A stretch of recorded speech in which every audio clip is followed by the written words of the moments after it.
BJP operation Akarsh ఏమాత్రం ముందుకు వెళ్లడం లేదు. అగ్రనేతలు ఎందరూ వచ్చినా కూడా ఇతర పార్టీల నుంచి ఏ ఒక్కరు కూడా పార్టీలోకి రావడం లేదు.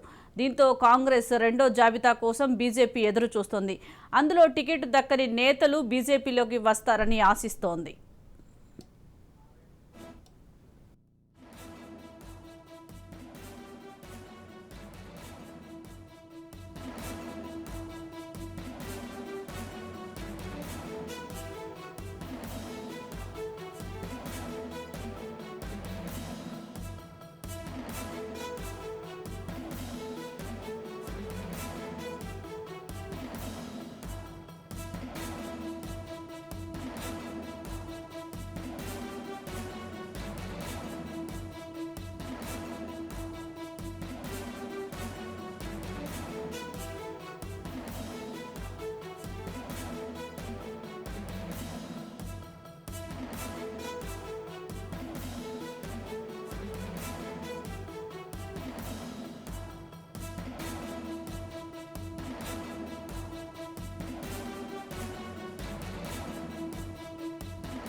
బీజేపీ ఆపరేషన్ ఆకర్ష్ ఏమాత్రం ముందుకు వెళ్లటం లేదు. అగ్రనేతలు ఎందరూ వచ్చినా కూడా ఇతర పార్టీల నుంచి ఏ ఒక్కరు కూడా పార్టీలోకి రావడం లేదు. దీంతో కాంగ్రెస్ రెండో జాబితా కోసం బీజేపీ ఎదురు చూస్తోంది. అందులో టికెట్ దక్కని నేతలు బీజేపీలోకి వస్తారని ఆశిస్తోంది.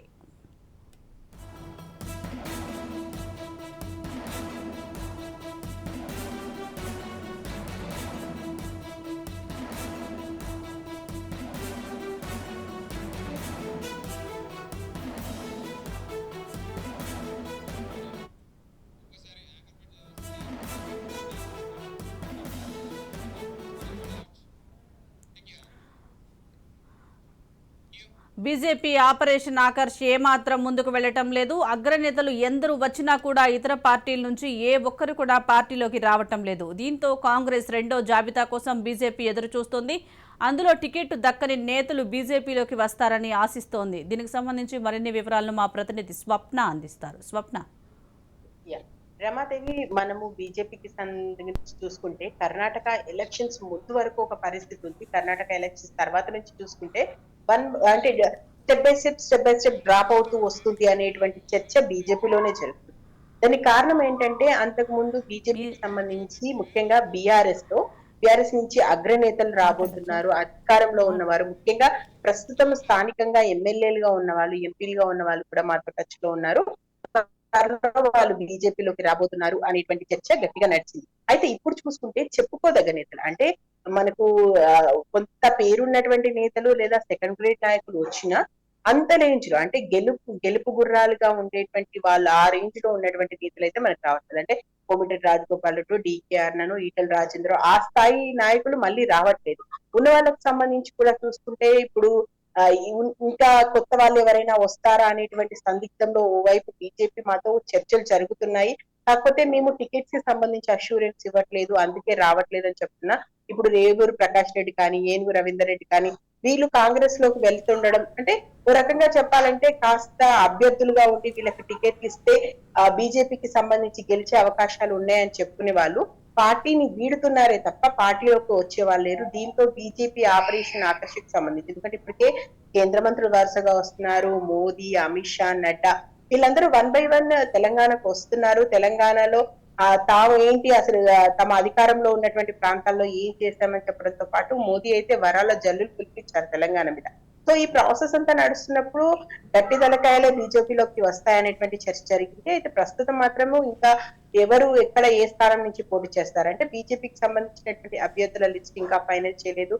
ఈ రోజు సెంట్రల్ ఎలక్షన్ కమిటీ మీటింగ్ ఉంది అని ముందు వార్తలు ఇచ్చిన ఆ కమిటీ మీటింగ్ అయితే జరగలేదు. రేపు కూడా ఉందో లేదో అంటున్నారు. మేబీ ఎల్లుండి ఉండొచ్చు.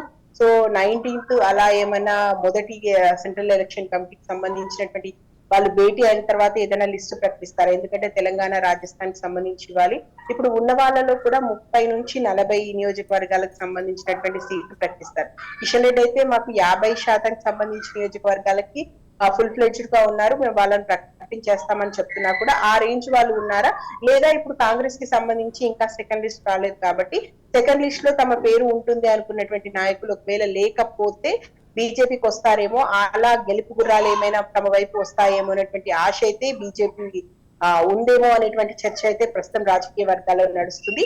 ఏది ఏమైనా ఓవరాల్ గా చూసుకుంటే మనకి ఉన్నటువంటి ప్రస్తుత పరిస్థితుల్లో బీజేపీకి ఇంకా మంచి మంచి అవకాశాలు ఉండి రావాల్సినటువంటి నాయకులు ఎవరైతే ఖచ్చితంగా బీజేపీని గెలిపించగలుగుతారో అనుకున్న వాళ్ళు ఎవరైతే ఉన్నారో వాళ్ళైతే అనుకున్న స్థాయిలో రాలేదు. దాంతో ఎప్పుడు ఏంటి అనేటువంటి చర్చ నడుస్తుంది. మరోవైపు అభ్యర్థులకు సంబంధించి లిస్టు ప్రకటించలేదు కాబట్టి లిస్టు ఎప్పుడు ప్రకటిస్తారు ఏంటి, ఈ లిస్ట్ లో తమ పేరు ఉంటుందా ఉండదా, ఉండకుంటే తాము ఎటైనా వెళ్ళాలి, ముఖ్యంగా అధికార పార్టీకి సంబంధించి టీఆర్ఎస్ వైపు ఏమైనా చూస్తున్న వాళ్ళు ఉన్నారా, లేదా కాంగ్రెస్ పుంజుకుంటుంది అటువైపు అంటే ఎవరు వెళ్తున్నారో ఎవరు వచ్చే వాళ్ళు ఎవరో తెలియకపోయినా ఉన్న వాళ్ళలో ఎంతవరకు అంటే ముఖ్యంగా కార్పొరేట్ స్థాయి నాయకులు, సెకండరీ నాయకులు జాయిన్ అవుతున్నారు తప్ప పెద్ద స్థాయిలో ఉన్నటువంటి నాయకులు జాయిన్ కాకపోవడం బీజేపీకి కాస్త తలనొప్పిగా తెచ్చే వ్యవహారంగా చూస్తున్నా. కానీ బీజేపీ నాయకులు చెప్తుంది ఏంటంటే అలాంటిది ఏమీ లేదు, మా దగ్గరే టికెట్ల కోసం పోటీ ఎక్కువగా ఉంది, ఒకసారి టికెట్ల లిస్ట్ ప్రకటించేస్తే మేము ఒకసారి ప్రకటించేసిన తర్వాత మా దగ్గరే అనవసరమైన గొడవలు జరుగుతాయి కాబట్టి కాస్త ఆచి చూసే ధోరణిలో ముందు నేతలకు నచ్చ చెప్పుకుని ఆ తర్వాత టికెట్ ఇస్తున్నాము, మా దగ్గర ఉన్నటువంటి నాయకుల్ని ఎలా ఫుల్ఫిల్ చేయాలో అర్థం కావట్లేదు, ఇది బయటికి చెప్తున్నటువంటి పరిస్థితి. అయితే ఇంటర్నల్ గా మాత్రం అలా కాదు, ఇంకా ఎవరైనా మంచి నాయకులు వస్తారేమో అనేటువంటి ఎదురు చూపే బీజేపీలో కనిపిస్తుంది అనేటువంటి చర్చ అయితే ప్రస్తుతం జోరుగా నడుస్తుంది. రమాదేవి, స్వప్న, తెలంగాణలో బీజేపీని బలోపేతం చేయడానికి ఇటు ప్రధాని కానీ హోంమంత్రి అమిత్ షా కానీ వరుస సభలు సమావేశాలతో తెలంగాణలో వరుసగా సభలు సమావేశాలు జరుపుతున్న నేపథ్యంలో అసలు ప్రజల్లో ఎటువంటి హామీలను కానీ మేనిఫెస్టోను కానీ అసలు ఎప్పుడు విడుదల చేసే అవకాశం ఉందంటారు? నిజంగా ఇది మాత్రం ఏంటంటే మోదీ, అమిత్ షా, నడ్డా, కేంద్ర మంత్రులు, బీజేపీ పాలిత ప్రాంతాల్లో ఎవరైతే ముఖ్యమంత్రులుగా ఉన్నవారో ఆ ముఖ్యమంత్రులు వరుసగా క్యూ పెట్టి తెలంగాణకు వస్తున్నారు. తెలంగాణకు సంబంధించి ఇక్కడ ఉన్నటువంటి నాయకులతో మాట్లాడుతున్నారు, భూస్థాయి కమిటీలు ఉన్నాయి ఆ కమిటీలతో మాట్లాడుతున్నారు, ఎలా ఎలక్షన్స్ కి వెళ్లాలో చెప్తున్నారు, ఎన్నికల్లో తమ ఏ పందా అవలంబించాలో చెప్తున్నారు.